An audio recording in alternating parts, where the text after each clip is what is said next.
This is Mark Wildman of Wildman Athletica, and today we're going to talk about inside circles with a kettlebell. So an inside circle is kind of unique. This is not a normal kettlebell exercise, but is a kettlebell exercise that I really like to do. Most kettlebell exercises are curvilinear and they move front to back and up to down, down, up, front, back.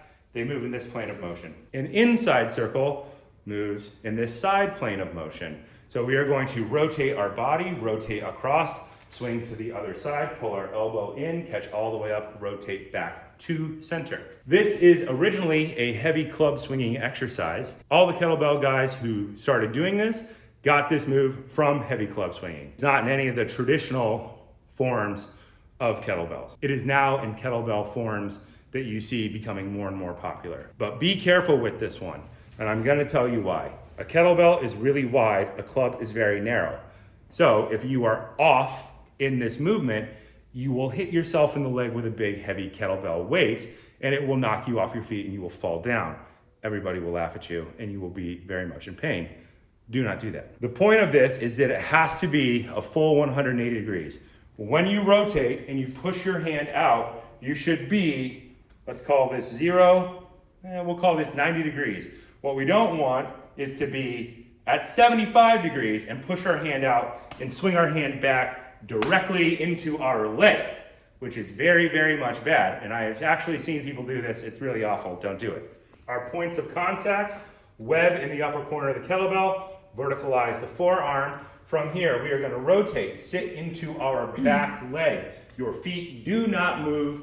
Your feet do not turn out. Feet pointed straight ahead, move everything else.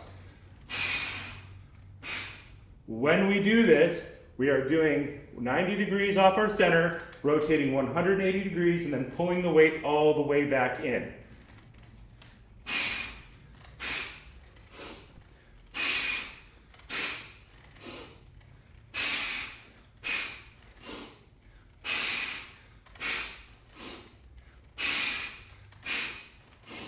Other side. Inside is defined as moving towards our center line. Sit in the back leg.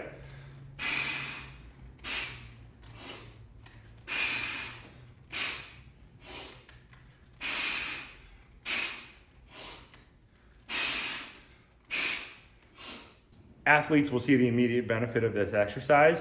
Instead of just creating power front to back, we're creating rotational power.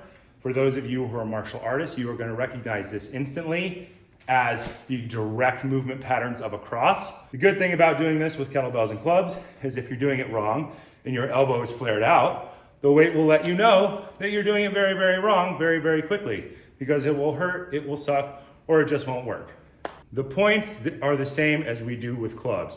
It is push, swing, pull, stop, rotate across the top. We are learning how to rotate. Our knees, our hips, and our ankles are learning to rotate. We are catching weight, loading, standing up, and transitioning across the other side. And you will find this in almost every sport you can think of. Rotation is inherent in life, and we need to learn to rotate more than just front and back. We need to learn to rotate inside, and we need to learn to rotate outside. There are 4 directions of rotation. You have your right hand rotate in, your right hand rotate out, your left hand rotate in, and your left hand rotate out. Usually people do one of them very well. They usually do their dominant hand rotating in very well.